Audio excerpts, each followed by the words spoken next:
Você sabia que o Brasil está entre os países que possuem um serviço de vacinação eficiente? Né?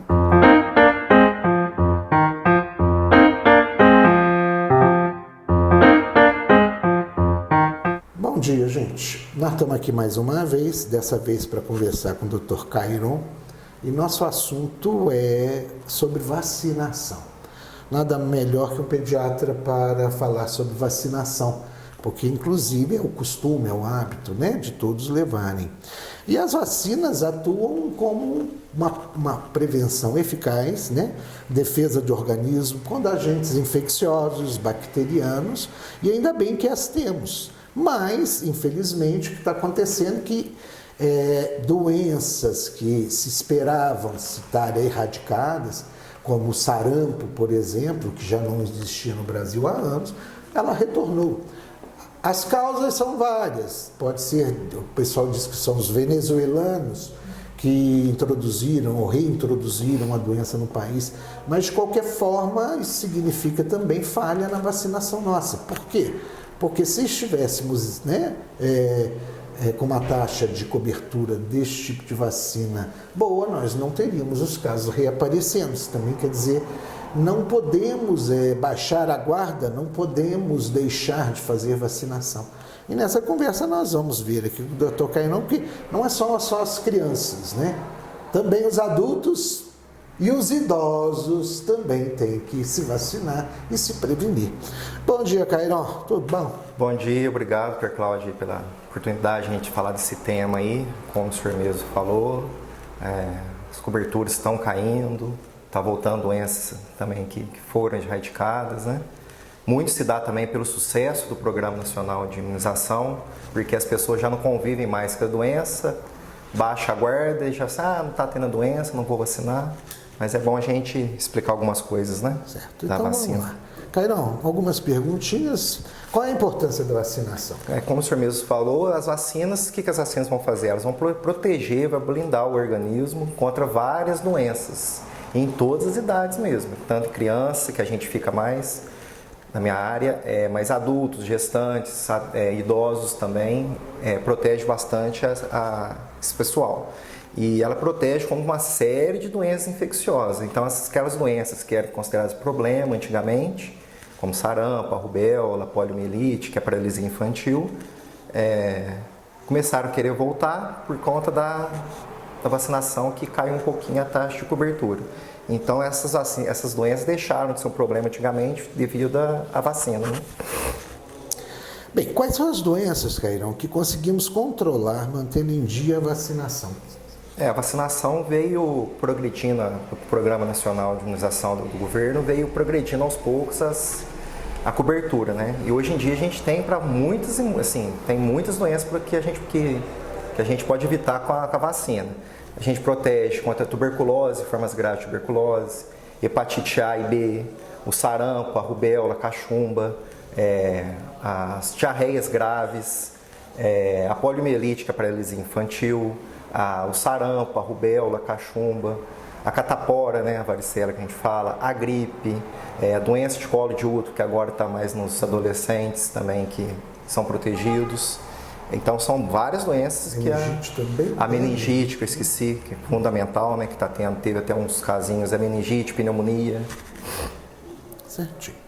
Quais são os tipos de vacina, Cairon? Tem alguma assim, diferença entre um e outro? A gente tem basicamente dois tipos de vacinas, as atenuadas e as inativadas.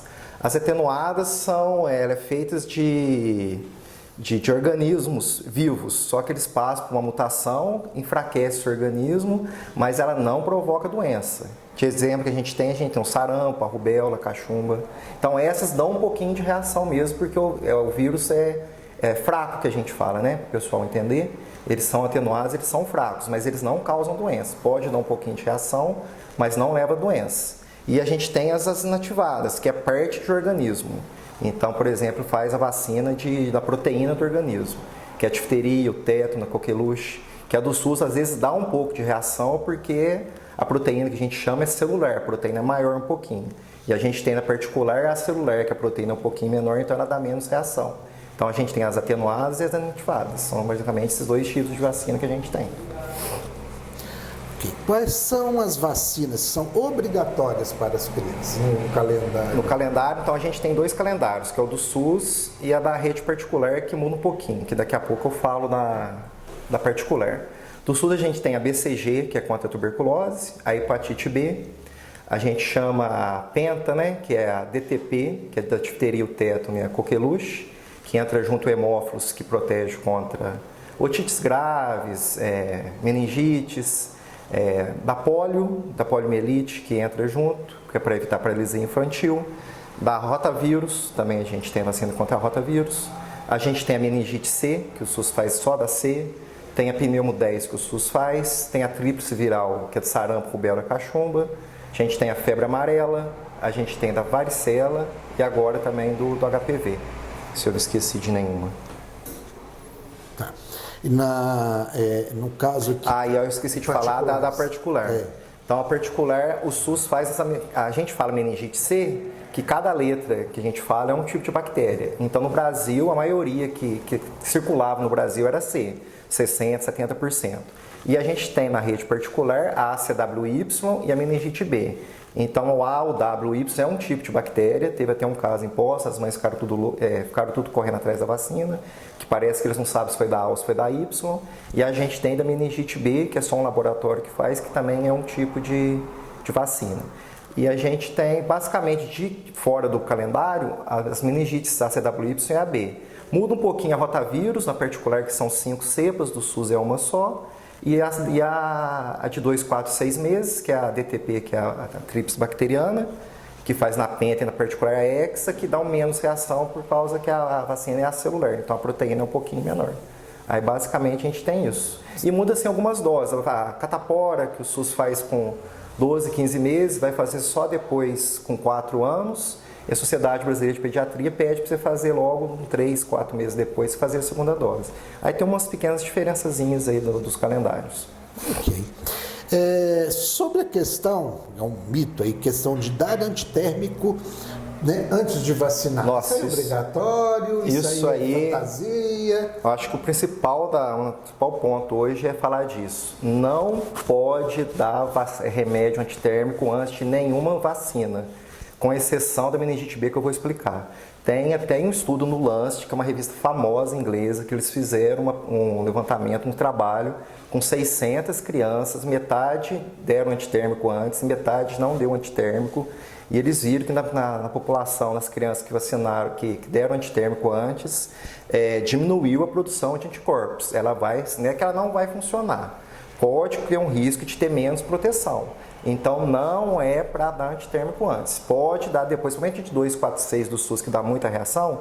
Tem criança que não tem nada, tem criança que tem um monte de reação. Depois, se der reação, aí pode dar um antitérmico. Só a meningite B, que é só um laboratório que faz, até na bula, como dá muita reação, na bula da meningite B, que faz só na particular, que ele orienta você dar o remédio meia hora antes.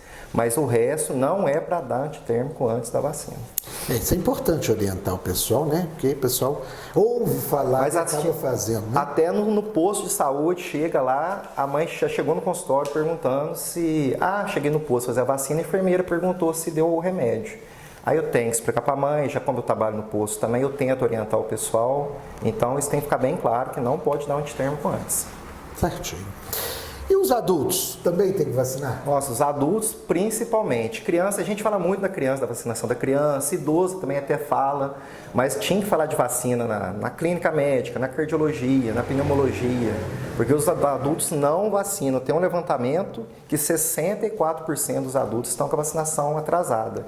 E do sarampo, como está tendo esses casos, só 5% dos adultos estão cobertos com sarampo. Então tem que ir no posto procurar levar carteirinha para fazer o reforço, se não tiver o reforço, iniciar o esquema. Então, a partir dos 20 anos, tem que fazer a vacina do sarampo, da rubéola e da cachumba, tem que fazer da hepatite B, tem que fazer da febre amarela, tem que fazer a dupla adulto, que é a difteria e o tétano, e tem que fazer da gripe. Então, os adultos estão muito descobertos, porque eles estão com uma janela muito grande. Então, quem ou não vacinou lá atrás, as pessoas de 30, 40, 50 anos, ou fizeram só uma dose, então a janela imunológica está muito grande. E esses casos já estão pingando por aí de sarampo, teve uns casinhos de rubéola. Então, o adulto tem que vacinar até mesmo para proteger quem está perto. Certinho. E que local a gente deve vacinar, tanto criança quanto adulto? Os postos, as vacinas são feitas nos postos de saúde o ano inteiro, não é só nas campanhas como teve da gripe agora, pode fazer o ano inteiro, leva o cartãozinho. Se você souber onde que você começou a fazer a vacina, eles têm os espelhos que conseguem, se você perdeu o cartão, lá tem um espelho que você consegue olhar se está em dia, se não está, ou em qualquer posto de saúde abre outro esquema. Então todos os postos o ano inteiro a pessoa pode ir lá fazer. E nas clínicas também a gente tem essas aí que eu falei, das meningites que são por fora, da Hexa que é um pouquinho diferente, mas a gente tem que procurar. Então tem vários postos de saúde na cidade, tem a clínica particular, então não tem desculpa para não vacinar não. Tá bom. Bem, Cairão, última perguntinha. Qual a mensagem que o senhor gostaria de deixar a quem está nos assistindo? Então, a gente tem que orientar os pais a levar as crianças para fazer a vacinação. A vacina da gripe foi muito baixa a cobertura, tanto que teve que expandir para todo mundo. A cobertura foi baixíssima. Não sei se é porque não apareceu os casos de gripe, né, esse ano, muito perto de H1N1 dessas mais graves. Então, tem que levar as crianças para poder vacinar. Os adultos têm que pôr a caderneta de vacinação em dia, porque eles estão também com a cobertura muito baixa. Então, o recado é esse, não deixar a vacina atrasar, levar as crianças, as gestantes têm que vacinar, o adulto tem que vacinar, o idoso tem que vacinar, para poder, porque está voltando sarampo, está voltando rubéola, tem uns casos de rubéola, pólio já teve casos de poliomielítica paralisia infantil, então doenças graves que incapacitam, que levam a pessoa à morte. Então, tem que vacinar para essa cobertura voltar a crescer, para a gente tentar voltar a erradicar essas doenças de novo. Eu até fiz um vídeo, pus até no Facebook, foi até bastante visto. A vacina da gripe é a vacina inativada, então é bicho morto, coisa morta não causa reação. Ela protege dos de 3 ou 4 vírus, né? Depende de onde você fizer a vacina, que é os 3 vírus mais perigosos, que é o H1N1, o H2, o H3N2 e o tipo B. Então, esses vírus que vai levar a pessoa a ficar internada, de parar na UTI, que caso de gente que morreu gente de Juiz de Fora, em Belo Horizonte morreu, acho que em Campo Belo aqui morreu, Campo do Meio acho que morreu.